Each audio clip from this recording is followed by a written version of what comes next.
something exploded or something? Do not open any packages. We heard an explosion and my neighbors were outside on the ground.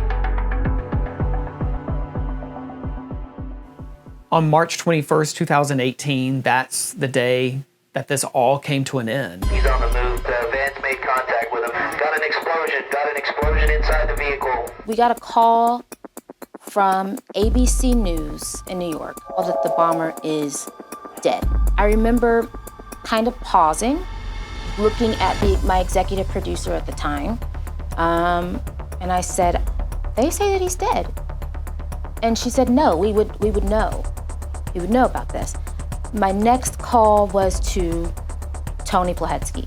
And around 2:45 in the morning, I woke up to my phone going off, and I checked my phone and I realized, oh my God, I've slept through like a series of phone calls. I thought, oh my God, what is happening? So I instantly texted Tim. You can rely on what Tony is going to report. Told him that the information that I had was reportable. He has access to information that is confirmed. And at 3:19 in the morning, we were the first station to say on the air that the suspected bomber was dead. Welcome back. We're following breaking news this morning. At 5:35, APD, FBI on scene trying to arrest the suspect in the bombing incidents that have happened. It felt like everything just happened within seconds. I remember calling Yvonne. I called Brian, and I said, "I need you here ASAP." Tim, the news director at the time, said, "Somebody needs to go on air now."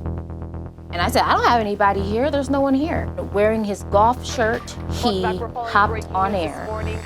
I grabbed my headsets, ran to the booth. I'm Tim Ryan. I'm the news director here at KVUE, and we have information from Tony Plahetsky, who works for KVUE and the Austin American-Statesman.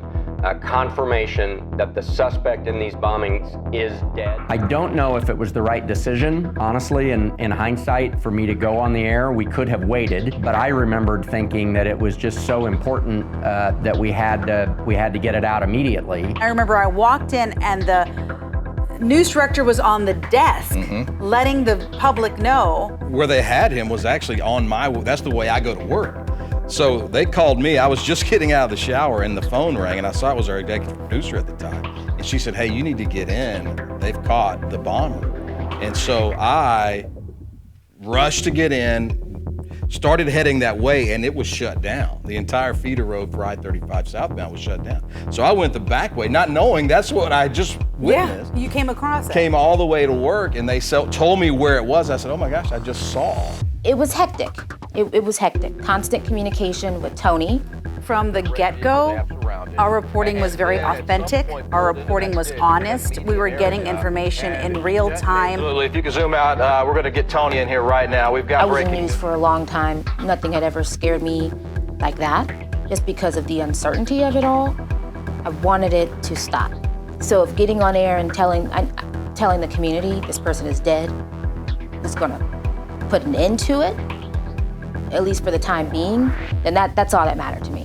There was this moment when I finally learned some identifying information about the bomber, and I was kind of so frantic and discombobulated. I think I still had like my earbuds in my ear. news here to bring you. Important part of this story, obviously, is who this person is. Tony's been working the phones. I remember that. Even when Tony walked in, I mean, he was kind of disheveled, but he was still getting information. He had his earbuds in, but it didn't matter. It was like, hey, it's not about looking perfect and looking polished. It's about getting the right information and getting it confirmed 1, 2, 3 sources and getting it out there to the public in real time. The suspect is deceased. I think the hardest part was the day that he blew himself up.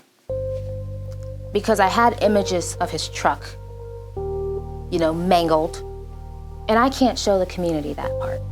That's probably what a lot of people want to see, to believe like, okay, this person is gone. I can ask my camera operator to zoom all the way out, so all they see is this truck.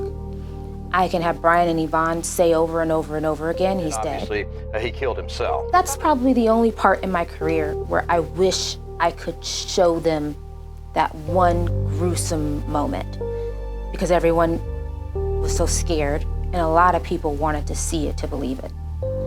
That's the only time in my 11 years of being a journalist that I wanted to show them something like that. Never ever want to do that before. Everyone at home is feeling the same way that you're feeling.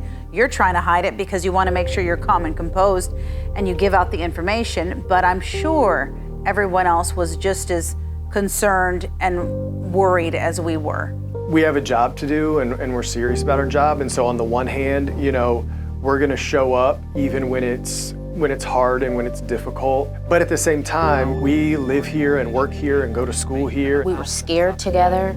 I think a few of us cried together. So I don't necessarily know if the community will ever be able to heal from something like that. Lives were lost. There's a lot of people who come to Austin and may not know the history of this attack on the city. But for those of us who were here for it, I don't think I've spoken to a single person who has said they have healed from it. It bonded the whole city together in a very unique way. You could feel the gasp of relief when he was finally tracked down and stopped. People that were here at the time felt like a big group together, having gone through that experience. You know, the truth is, I don't know that Austin has fully healed from this. I think every year, especially on the anniversary of the family members who lost loved ones and the pain that they undoubtedly still feel. These were innocent people, you know, just getting their mail, just walking down the street, and then now they're getting injured and getting killed. They had family members. They had promising lives ahead of them. Raylan Mason, and the more we found out about him, the more that kid, he just turned out to be a fantastic kid. It's just so tragic. They had a memorial for him, and I kept that handout. There was a victim here that had a life and had a story, and our job was to tell that side of the horrific event as well. Every March in the years since, I think of the Austin bombings, particularly on those big days. If it happened today, I'd be just as scared today as I was 5 years ago. One sign of hope, though, is that it definitely reaffirmed to me that in a time of crisis, communities do come together. They do take care of each other. Neighbors were alerting neighbors about the danger that was out there. And so that's something that, as an Austinite, I took pride in then and still take pride in now.